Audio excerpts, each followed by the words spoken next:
para completar o Vasco tomando uma decisão sobre Marino Inestrosa. Vasco sai na frente e prepara a maior venda da história. Vamos falar também sobre Xerifão argentino, que pode estar chegando ao Gigante da Colina, lá do Boca Juniors, né? O maior clube aí da Argentina. Fala aí pessoal, sou Jorge Nicola, bem-vindos a mais um vídeo do canal. Sempre bom ter vocês por aqui, sem perder tempo.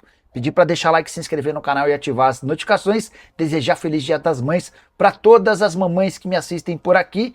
E o Vasco bateu o martelo a respeito de Marino Inestrosa. O atacante colombiano, que tem tido muita dificuldade com a camisa Cruz Maltina, foi alvo de especulações no São Paulo.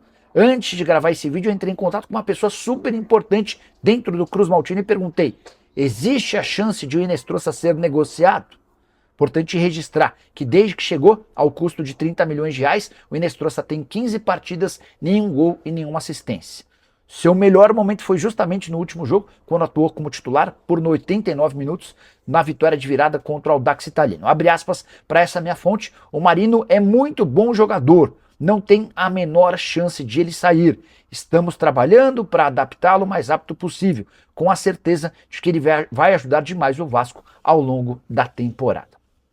Se você, São Paulino, se animou com a ideia, saiba que dentro do Vasco há um projeto para fazer com que o Inestrosa seja útil e aos pouquinhos o atacante colombiano que joga pelo lado do campo vai se soltando e melhorando. Outro detalhe que o Vasco avançou também foi na renovação do Andrei Fernandes, que pode ser uma das maiores vendas ou a maior venda da história futuramente, porque tem a multa de 60 milhões de euros, 346 milhões de reais, a multa rescisória do Andrei Fernandes, jogador que foi artilheiro do Sub-17 pela Copa do Brasil, quando o Vasco se sagrou campeão ano passado, e vem sendo, nesse momento, promissor, uma joia Cruz Maltina que o Vasco vem lapidando nesse momento. A notícia vinda da Argentina é que o Vasco abriu negociação com Boca Juniors para contratar o zagueiro Lautaro Di Lolo, né? Um zagueiro de 1,90 m de altura, zagueiro que atua pelo lado direito da zaga, jogador ali que já vem sendo, né, colocado nas próximas convocações da Argentina aí pós-Copa do Mundo, né? Um jogador que é um destaque do Boca Juniors e inclusive já vem chamando a atenção até do futebol europeu. Mas o nosso diretor de futebol ali já começou a trabalhar, né? O Admar Lopes já vem conversando com o empresário do jogador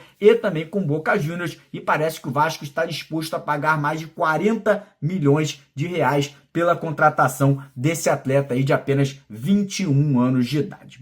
Bom, deixa eu trazer aqui essa boa notícia, porque eu já estou na expectativa também das chegadas, né, dos jogadores, dos reforços para essa janela. E já temos o primeiro reforço confirmado. O primeiro reforço, a chegada confirmada para o primeiro reforço nessa janela do meio do ano. Estou falando de um jovem promissor que chega para agregar ao profissional pela lateral esquerda. O jogador tem participações em gols, tem sido um dos destaques no América Mineiro. E assim, torcer para que o Paulinho venha dar muito certo, porque aí é plausível aos scouts, ao Admar, né, que apurou, sondou, junto ali ao Coelho, ao América Mineiro, esse jovem jogador. Inclusive, no detalhe aqui, segundo o jornalista Vene Casagrande, o lateral esquerdo Paulinho vai se apresentar ao Vasco da Gama no dia 1º de julho, um dia após o fim do seu contrato com o América Futebol Clube.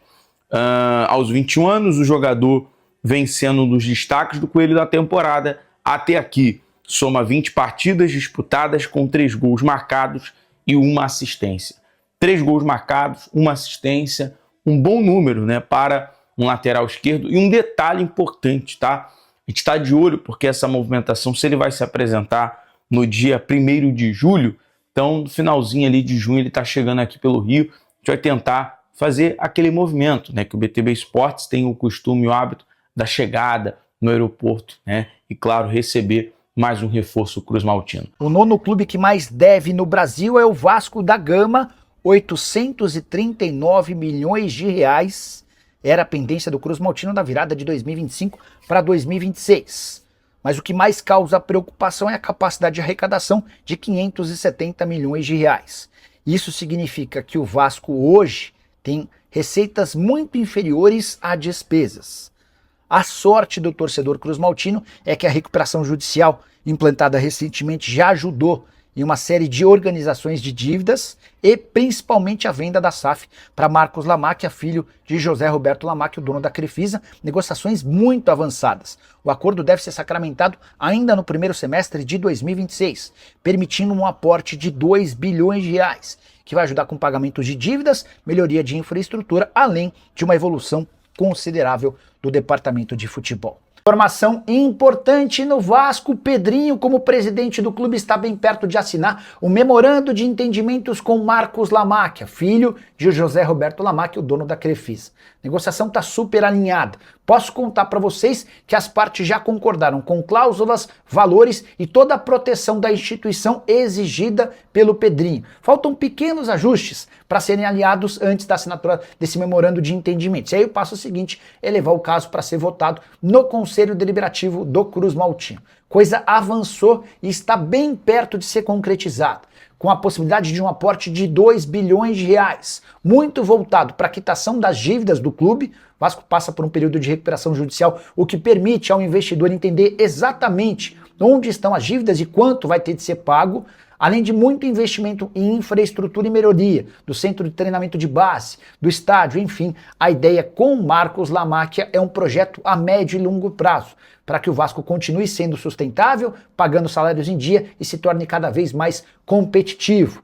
O novo investidor, e já dá para tratar como um provável novo investidor, a negociação de fato muito avançada, está bem disposto a fazer do Vasco tão forte quanto em tempos anteriores. E ele assume um cruzmaltino com muito menos dívidas, também por conta da recuperação judicial, de todo o trabalho feito pelo Pedrinho. Hoje o Vasco tem dívidas cerca de 900 milhões de reais menores do que quando o atual presidente assumiu o clube.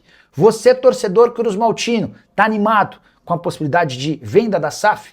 De fato, coisa avançou e pequenos detalhes separam essa transformação do clube em propriedade do herdeiro da família Crefisa. Bora falar agora sobre contratações, cara, porque o Vasco, como vocês sabem, né, eu já trouxe essa notícia exclusiva para vocês aqui, abriu negociação com um meia argentino que joga no futebol mexicano, que é o Juan Bruneta, né, um jogador jovem, um jogador muito talentoso, um jogador que já disse ao empresário que aceita jogar no Vasco, e aí o Vasco abriu negociação com a equipe dele, com o Tigres do México, né, a equipe lá do Tigres do México, que tá ali, né, entre as quatro equipes mais fortes do futebol mexicano nessa atualidade. E aí, não satisfeito, o Vasco, vendo a oportunidade de tirar mais um jogador dessa mesma equipe, também fez uma consulta oficial pelo zagueiro Joaquim, né? Jogador que jogou no Flamengo aqui no Rio de Janeiro, né? Um jogador com experiência internacional, né? O Vasco já tinha feito uma consulta ao Joaquim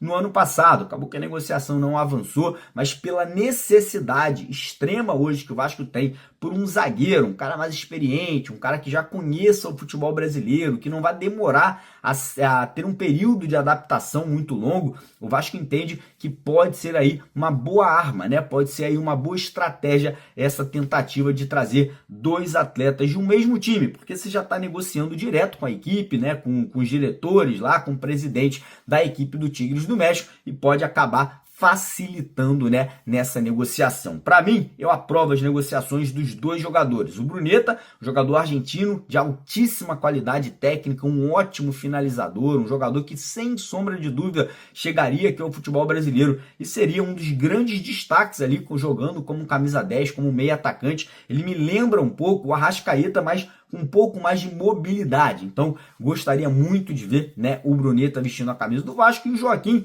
eu acho que é muito mais por questão de experiência. Eu acho que o Renato Gaúcho, ele gosta desses zagueiros mais velhos um pouco, que trazem essa tranquilidade. Eu acho que ele vê no Joaquim esse jogador para fazer dupla de zaga com o Robert Renan ali, fechando esse sistema defensivo do Vasco. Fala galera, beleza? Mais um vídeo novo para vocês. Já dá aquela moral, deixe seu like, compartilhe, já comenta aí embaixo e não esquece de se inscrever no canal para não perder nada, hein? Porque aqui tem vídeo novo todos os dias. Forte abraço, galera. Fui!